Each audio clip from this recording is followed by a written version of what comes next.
Homeo medicine எடுத்துக்கும்போது, ஃபுட்ல என்னலாம் நம்ம ரெஸ்ட்ரிக்ட் பண்ணணும்? என்ன ஃபுட் ஐட்டம்ஸ்லாம் நம்ம சாப்பிடக்கூடாது? உங்க டாக்டர் உங்களுக்கு குடுக்குற ஹோமியோ மெடிசன நீங்க எங்க ஸ்டோர் பண்ணணும்? ஹோமியோபதி ட்ரீட்மெண்ட்ல இருக்கக்கூடிய பேஷண்ட்ஸ் பண்ற காமனான 6 மிஸ்டேக்ஸ்.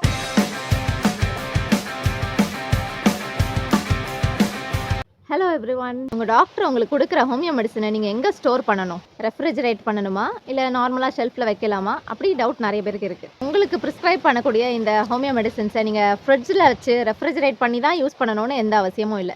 நார்மலா ஷெல்ஃப்ல வச்சு யூஸ் பண்ணலாம். அதே நேரத்தில மத்த அலோபதி டேப்லெட்ஸோட சேர்த்து வச்சுக்க வேண்டாம். அப்படி வைக்கும்போது இதோட எஃபெக்ட் குறையும். அலோபதி டேப்லெட் மட்டும் இல்ல, நீங்க யூஸ் பண்ற காஸ்மெட்டிக்ஸ், ஸ்ட்ராங் ஸ்மெல் இருக்கக்கூடிய பெர்ஃப்யூமோ, இல்ல டால்கம் பவுடரோ, இல்ல வேற ஏதாவது கிரீமோ, இந்த மாதிரி ஸ்ட்ராங் ஸ்மெல்லாக இருக்கக்கூடிய எந்த ஒரு பொருள் பக்கத்துலேயே இந்த மெடிசனை வைக்க வேண்டாம். இதோட எஃபெக்ட் குறைஞ்சிரும். அதே நேரத்தில் நீங்கள் நார்மலாக ஷெல்ஃபில் வச்சு யூஸ் பண்ணலாம்.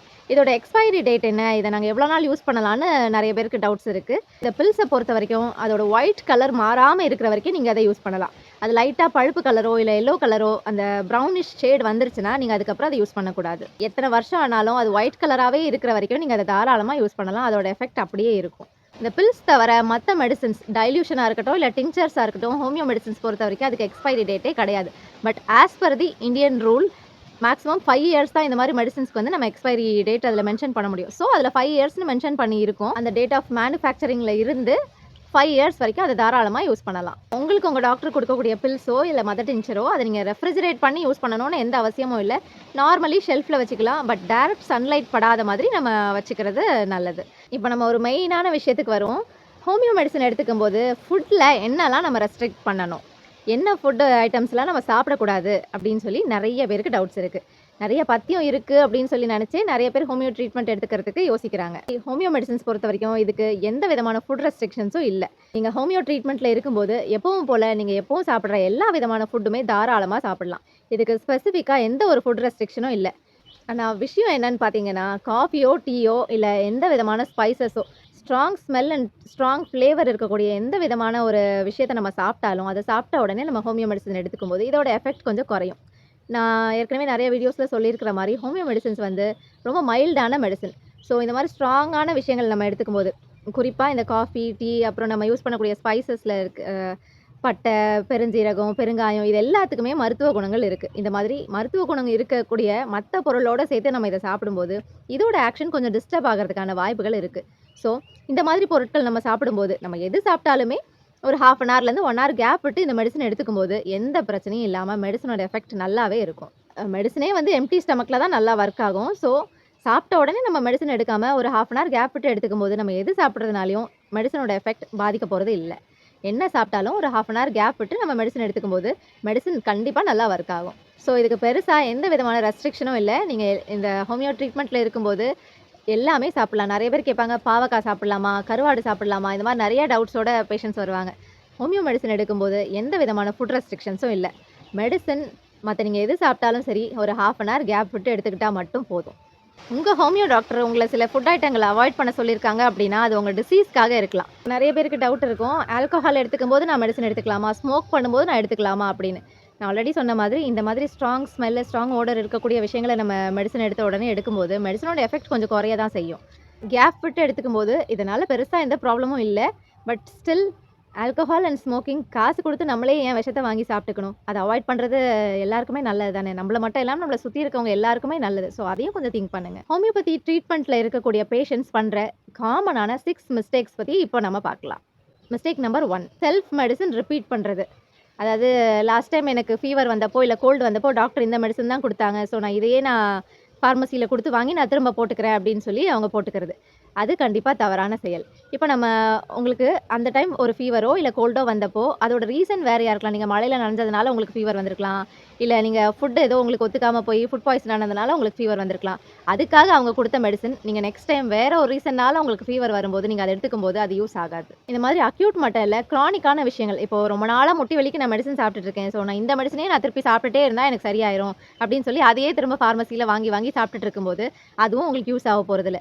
அப்புறம் நான் இத சாப்பிட்டேன். எனக்கு இது குடுத்தாங்க. அப்ப சரியாச்சு. இப்ப சரியாகவே இல்லன்னு சொல்லி வந்து கம்ப்ளைண்ட்டா சொல்லுவீங்க. உங்களுக்கு ஒரு மெடிசின் இப்போ ஒரு முட்டி வலிக்காக ஒரு மெடிசின் குடுத்துருக்காங்க அப்டின்னா, அது ஒரு 15 டூ 20 டேஸ்லயோ இல்ல 1 மந்த்லயோ உங்களுக்கு அது போக அந்த டைம்ல உங்க சிம்ப்டம்ஸ் எப்படி வேரி ஆயிருக்கு?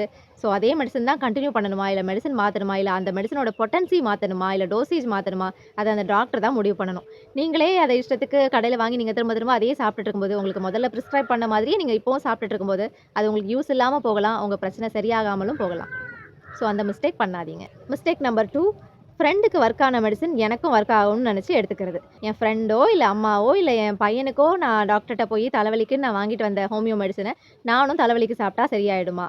அந்த பர்ட்டிகுலர் பேஷண்ட்டோட டிசையர், அவர்ஷன் அவங்களோட அக்ரவேட்டிங் அண்ட் அம்லரேட்டிங் ஃபேக்டர் வச்சு அதுக்கு சூட்டபிளா இருக்கிற மெடிசின அவங்க குடுத்துருக்கும்போது, அதே மெடிசின நீங்க எடுத்துக்கும்போது அது கண்டிப்பா உங்களுக்கு ஒர்க் ஆகாது.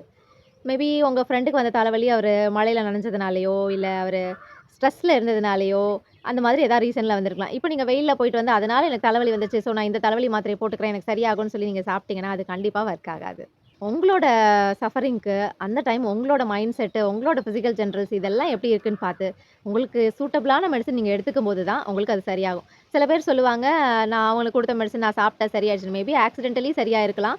இல்ல மேபி அந்த நேரத்துக்கு உங்களுக்கு ரிலீவ் ஆயிருக்கலாம். உங்களோட ப்ராப்ளம் கம்ப்ளீட்டா சரியாகறதுக்கு வாய்ப்பில்ல. ஸோ அடுத்தவங்களுக்கு பிரிஸ்கிரைப் பண்ண மெடிசின கண்டிப்பா நீங்க எடுத்துக்க வேண்டாம். இதனால தான் நெறைய ஹோமியோ டாக்டர்ஸ் பிரிஸ்கிரிப்ஷன கையில குடுக்குறதே இல்ல. நீங்க அந்த பிரிஸ்கிரிப்ஷன பார்மசில காட்டி வாங்கி சாப்ட்டுட்டு, அதுவும் உங்க ஃப்ரெண்டுக்கு குடுத்தத நீங்க வாங்கி சாப்ட்டுட்டு, எனக்கு சரியே ஆகல. நீங்க குடுத்த மெடிசின் தான் சாப்பிட்டேன்னு சொல்லி வந்து குடுக்கும்போது, அதுக்கப்புறம் நம்ம அத செக் பண்ணி பார்க்கும்போது தான், அது அவங்களுக்கு குடுத்த பிரிஸ்கிரிப்ஷனாவே இருக்காது. ஸோ இந்த மாதிரி தப்ப பண்ண வேண்டாம். மிஸ்டேக் நம்பர் 3 இன்டர்நெட் பார்த்து மெடிசின் வாங்கி சாப்பிடுறது. இன்டர்நெட்ல homeo medicines for kidney problems அப்படின்னு போட்டீங்கன்னா, ஒரு 10, 15 மெடிசினாவது மினிமம் வரும். அதுல எல்லாத்தையும் வாங்கி சாப்பிட்டுட்டு, இது எல்லாமே நான் சாப்பிட்டேன். இது எனக்கு ஆனா சரியாகல. இப்ப நான் என்ன பண்ணணும்னு சொல்லி வந்து நிக்கிறவங்கலாம் நெறைய பேர் இருக்காங்க.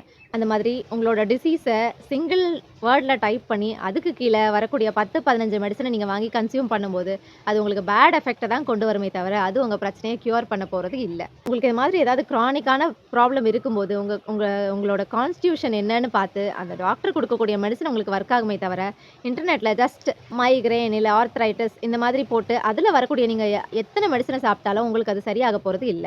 ஸோ இந்த மாதிரி தப்ப பண்ண வேண்டாம். மிஸ்டேக் நம்பர் 4 இம்ப்ரூவ்மென்ட் வந்த உடனே மெடிசின ஸ்டாப் பண்ணிறது. கொஞ்சம் வருஷக்கணக்கா எனக்கு ஒரு பிரச்சனை இருக்கு. கொஞ்சம் இப்ப சரியாயிடுச்சு. உடனே நான் மெடிசின ஸ்டாப் பண்ணிட்டேன்னா, அது எப்படி கம்ப்ளீட்டா சரியாகும்? திரும்ப கொஞ்ச நாளையில அந்த பிரச்சனை வரத்தான் செய்யும். நெறைய பேஷண்ட்ஸ் பண்ற விஷயம் இது. அ பல வருஷமா இருந்த ஒரு முட்டி வலிக்கோ, இல்ல சைனஸ் பிரச்சனைக்கோ, ஏதோ ஒரு பிரச்சனைக்காக வருவாங்க. 1 ஆர் 2 வீக்ஸ் மெடிசின் எடுத்த உடனே அவங்களுக்கு கொஞ்சம் இம்ப்ரூவ்மென்ட் வந்த உடனே சரியாயிடுச்சுன்னு சொல்லி மெடிசின ஸ்டாப் பண்ணிர்றது. அப்புறம் அது பிரச்சனை எப்படி திரும்ப வராம போகும்? மெடிசின ஸ்டெப் பை ஸ்டெப்பா எப்படி குறைச்சு விடணுமோ, அத அந்த டாக்டர் டிசைட் பண்ணி உங்களுக்கு குறைச்சு அத ஸ்டாப் பண்ணுவாங்க. அது அவங்க சொல்ற வரைக்கும் நீங்க அத எடுக்கிறது தான் உங்களுக்கு பெர்மனன்ட் சொல்யூஷன குடுக்கும். நீங்களாவே கொஞ்சம் இம்ப்ரூவ்மென்ட் வந்த உடனே சடனா அந்த மெடிசின ஸ்டாப் பண்ண வேண்டாம். மிஸ்டேக் நம்பர் 5 டோசேஜ் இன்கிரீஸ் பண்றது. டாக்டர் 2 பில்ஸ் தான் எடுத்துக்க சொன்னாங்க. ஆனா, இப்ப எனக்கு தல ரொம்ப வலிக்குது. ஸோ, நான் 4 பில்ஸா எடுத்துக்கிட்டா எனக்கு சீக்கிரம் சரியாயிரும். அது மாதிரி 10 ட்ராப்ஸ் தான் எடுத்துக்க சொன்னாங்க. நான் 20யா எடுத்துக்கிட்டா எனக்கு சீக்கிரம் சுகர் குறைஞ்சிரும். இந்த மாதிரி தவறுகள் பண்ண வேண்டாம். நீங்க உங்களுக்கு உங்க டாக்டர் உங்க கண்டிஷனுக்கு ஏத்த மாதிரி எவ்வளோ எடுத்துக்கணும்னு அவங்க பிரிஸ்கிரைப் பண்றாங்களோ, அந்த அளவு மட்டும் எடுத்துக்கிட்டா போதும். அளவுக்கு அதிகமா கண்டிப்பா எடுக்க வேண்டாம். அப்படி எடுக்கிறதுனால உங்களுக்கு எந்த யூசுமே இல்ல. நீங்க அந்த நேரத்துக்கு உங்களுக்கு எவ்வளோ குடுத்தாங்களோ, எவ்வளோ எடுக்க சொல்லி குடுத்தாங்களோ, அந்த அளவு மட்டும் எடுத்தீங்கன்னா போதும். Mistake number 6 follow up skip பண்றது. இப்போ ஒரு 2 வீக்ஸ்க்கு மெடிசின் குடுத்துருக்காங்க அப்படின்னா, 2 வீக்ஸ் கழிச்சு நீங்க பார்க்கணும். உங்களுக்கு பல வருஷமா இருக்கக்கூடிய ஒரு பிரச்சனை அந்த 2 வீக்ஸ்ல டக்குன்னு சரியாகாது. கொஞ்சம் டைம் எடுக்கலாம். அதே நேரத்தில ஹோமியோ ஸ்லோ ஆக்டிங். ஸோ ஃபீவருக்கு, கோல்டுக்குலாம் நான் சரியாகாதுன்னு நெனச்சேன். ஏன்னா ரொம்ப நாள் நீங்க மெடிசின் கன்டின்யூ பண்ணணும்னு சொல்றீங்க. அப்படியும் நெனச்சுக்க வேண்டாம். நேத்து வந்த ஃபீவர், கோல்டா இருந்தா ஒரு டோஸ் எடுத்த உடனே சரியாயிரும். பல வருஷமா இருக்கக்கூடிய மூட்டு வலியோ, இந்த மாரி பல பிரச்சனைகள் இருக்குல்ல, கிரானிக் கண்டிஷன்ஸ். இந்த மாதிரி விஷயங்களுக்கு நம்ம மெடிசின் கொஞ்சம் கன்டின்யூ பண்ண வேண்டியதா தான் இருக்கும். ஒரே ஒரு தடவ மெடிசின் எடுத்துட்டு ஃபாலோ அப் ஸ்கிப் பண்ணீங்கன்னா, உங்களுக்கு கம்ப்ளீட்டா சரியாகாது. மேபி அந்த நேரத்துக்கு குறைஞ்சிருக்கும். நீங்க மெடிசின் விட்டு கொஞ்ச நாளையில திரும்ப வரதுக்கான வாய்ப்புகள் இருக்கு. டாக்டர் அட்வைஸ் பண்றபடி அவங்கள ஃபாலோ அப் திரும்ப போய் பார்த்து, எப்போ உங்கள மெடிசின் ஸ்டாப் பண்ண சொல்றாங்களோ, அப்ப ஸ்டாப் பண்ணும்போது தான் உங்களுக்கு கம்ப்ளீட் கியூர் கிடைக்கும். ஹோமியோ ட்ரீட்மெண்ட்ல இருக்கும்போது, நான் எப்படி மெடிசின் சாப்பிடணும்? எப்போ சாப்பிடணும்? இந்த மாதிரி சின்ன சின்ன டவுட்ஸ் எல்லாம் உங்களுக்கு கிளாரிஃபை ஆயிருக்கும்னு நம்புறேன். Be happy, stay healthy.